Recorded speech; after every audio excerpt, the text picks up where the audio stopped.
Initially, he was going to host Avi at his home, but the sanctuary here, as small and humble as it is, has more seating capacity than his home. But that said, I'd like everybody to give a warm welcome to Del Blackgetter. Thank you. Do I still have time to sing? I'm here until midnight, so okay. you can sing as much as you want. Great. Well, I think we all want to hear from Avi. He's got books and materials and videos there. And Vicki and I have been following him for about 10 years.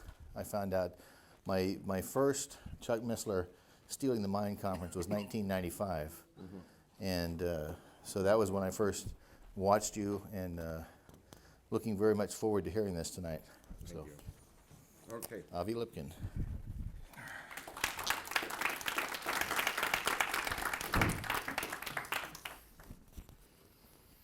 By the way, we will be taking an offering later in the evening. Frank has already said that.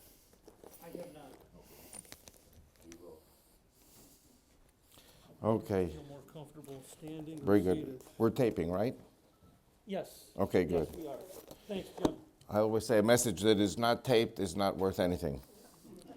So, praise God. I don't see a clock anywhere, so I'm going to take my watch. It's about 7. We'll finish it about midnight. It'll be okay. Okay. Now, the good news and the bad news is I do have a 10-hour teaching. And the good news and the bad news, we're not doing it tonight. So I was told we have about an hour, hour and a half, and if I see people squirming on these hard wooden pews, then I know that the time has come to cut them. Well, what I had in mind was, an hour, and then a half an hour for Q&A. We can do that. A lot of times you cover more ground with questions and Okay. answers. Okay. Also, I don't know exactly under what circumstances this may be. If nothing comes up, I can go back to New York City tomorrow. If there is interest in another night, I could stay another night. Or if there's another church represented, and I understand there are a few churches here, if there would be interested in an impromptu calling together of believers, then 10, 20, 30 people, we can do a continuation of the message. Or here, it doesn't matter. I'm free tomorrow night if there is interest. So what I'll do is first I wanted to greet Leon, and of course, where's Sandy? Sandy in the back. These are my sisters in the Lord here in town. Since how long? Since 1992, 1993? 1993. I met Sandy and Elian for the first time in Jerusalem. They came with a Zola Levitt pilgrimage. Zola Levitt, rest in peace.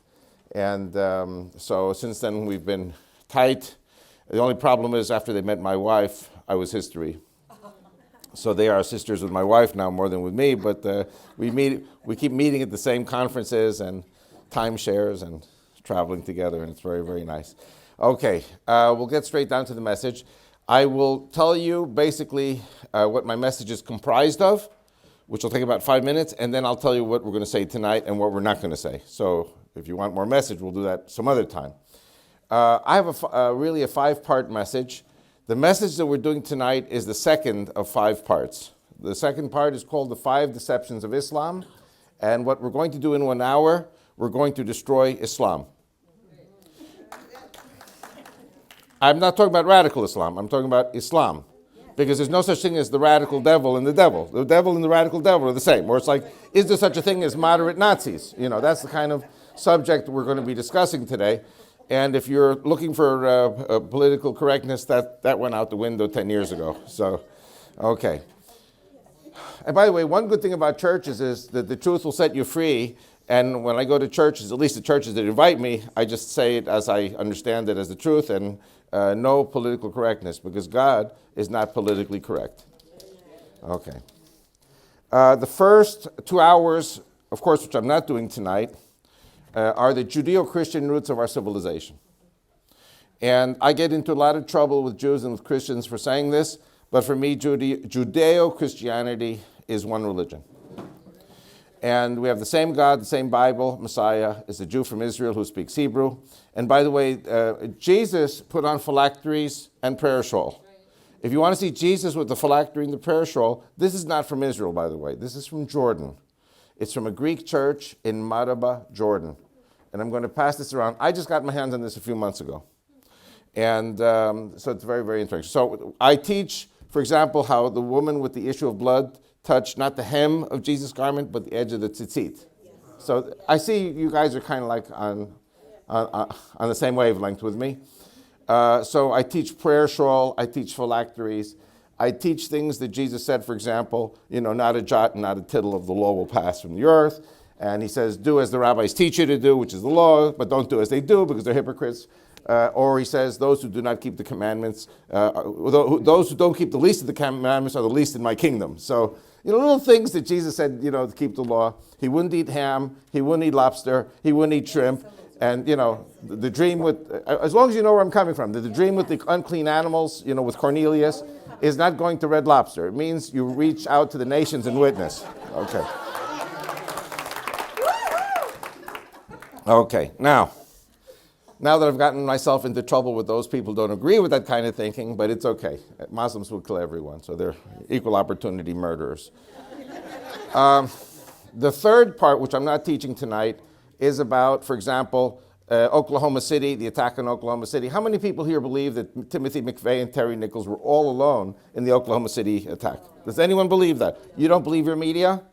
You don't believe Bill Clinton?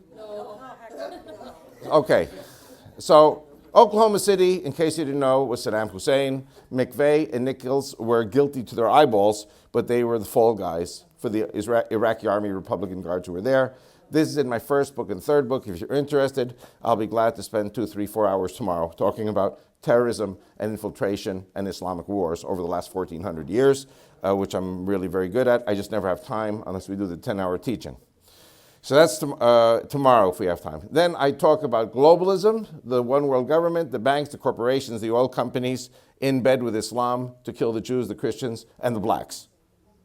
By the way, Jews, Christians, and blacks have something in common. We are expendable for a barrel of oil and for mammon. And of course, Jesus said, either you serve the Lord or you serve mammon. So, there are people in Washington who call themselves Jews or Christians, but they really just serve mammon, and they serve mammon, you serve the devil, because the devil is the one who has the mammon. So the harlot riding the dragon is the banks, corporations, and oil companies being paid for services. That's what a harlot is. Who has the money? Not the Jews, not the Christians. It's the Muslims who have the money, your money. So as part of the fourth seminar, I also talk about the quiet, peaceful Islamic infiltration in America and their plans to take over America. And if not to destroy it physically, to destroy it spiritually and replace the Constitution with the Sharia law. So, and there's a plan. I mean, they're doing it in every country. You don't have to be a rocket scientist to understand these things. The fifth and final part of my 10-hour message deals with Israel, about the war that is coming. And I was thinking maybe tonight we could, maybe during the Q&A, talk a little bit about Iran, why a war with Iran is inevitable in the very, very upcoming days. I don't even say weeks. I think it's upcoming days. So I can talk about that. And of course, the pride and joy of my message is, of course, what is the solution? The solution is a Judeo-Christian alliance in Jerusalem and a Judeo-Christian alliance globally. And I'm working to form a political party known as the Bible Bloc. I've written a book about it, and I have Chuck Missler CDs and tapes on this. I'm forming a Judeo-Christian political party to run for the Knesset. My time here in the United States as a country preacher is ending after 18 years, finally. I am not happy to not be a preacher. I am not happy to be a politician. But I feel God is taking me into the political realm because, unfortunately, unless there is a Judeo-Christian political party, Christians will continue to be kicked out of the country of Israel. And Christians will continue to be disorganized here. And when the Christians are disorganized, the devil wins. And the only separation of church and state that I believe in is a separation of churchianity, but not Christianity. So in other words, I support, of course, that America is nothing without God. And if you want to add Jesus Christ, you can add it too. I'm a Jew, and I say it. What made America great was not the barrel of oil. What made America great was Jesus Christ. And that's written for all 4 of my books. This is something special about America. And Israel will not survive. Israel will not exist unless you have a strong Christian America. So you understand now pretty much my full message. I'm running for office. I'm hoping to be elected into the Israeli Knesset, the Israeli Congress, in the next elections.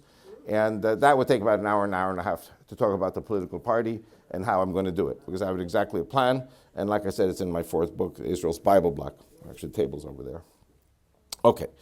So I'm going to give you about an hour. It's now 7:05, about 8:05. We'll wrap it up. And I'm going to be punching very hard. I don't take any prisoners in this message. It is a very tough message. The 5 deceptions of Islam, once you understand them, let me say, you will leave here tonight very different people than when you came in. Secondly, you will not be able to be converted to Islam when you hear this message. Thirdly, you will be able to convert the Muslims to Christianity.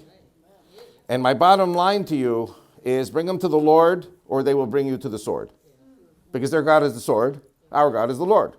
Okay, so it's very simple. It's a question of, by the way, and I'll say, before I get into the message, I have to say one thing that I'm beginning to focus on this more and more. I don't want to get into who is right, the Republicans or the Democrats. What I will say, but you know, you had a Democratic president who brought you into World War I. You had a Democratic president who brought you into World War II. You had a Democratic president who brought you out of World War II, but brought you into the Korean War.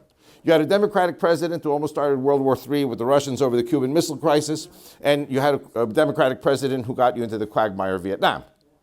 All Democratic presidents. And you had a Republican president who got you out of Vietnam, and a Republican president who made relations with China. So we're not going to talk about how pacifistic the Democrats are, because the more pacifistic they are, and they are pacifistic, the more they get us into wars. So that's another thing. You know, God is in control. And I'm one of those people who believes firmly that the foolishness of the Lord is greater than the wisdom of man. Okay. I will say one thing, however. I'm a Jewish person. I was born in New York in 1949, and I grew up hating Germans. Why did I grow up hating Germans? Of course, if I was born in 49, what happened to the Jews in Nazi Europe is enough to make any Jew hate the Germans.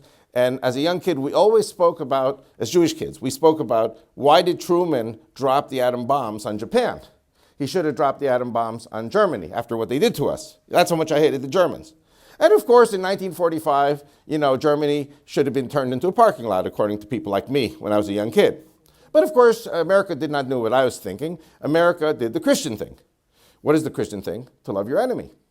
And the Americans, I think, learned the lessons of the Versailles Treaty, which were terrible for Germany and the German people, and brought about the rise of Hitler.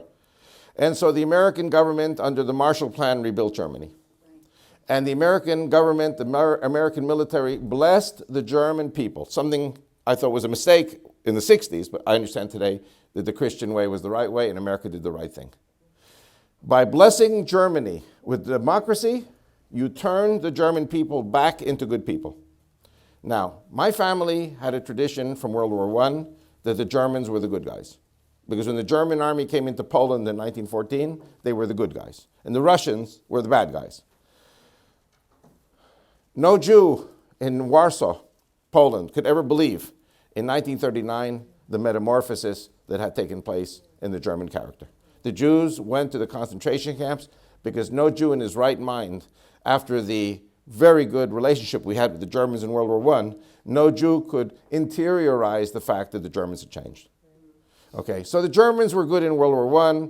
The Germans were good after 1945 because the United States ramrodded democracy down the throats of the Germans. And of course, Nazism was banned. Because Nazism was banned and the Germans had no choice, and by the way, when did America pull its troops out of Germany? Still there. They're still there. By the way, the American troops were fighting hardcore pockets of Nazi soldiers until 1947. So don't think that what's going on in Iraq is anything special or that your president failed.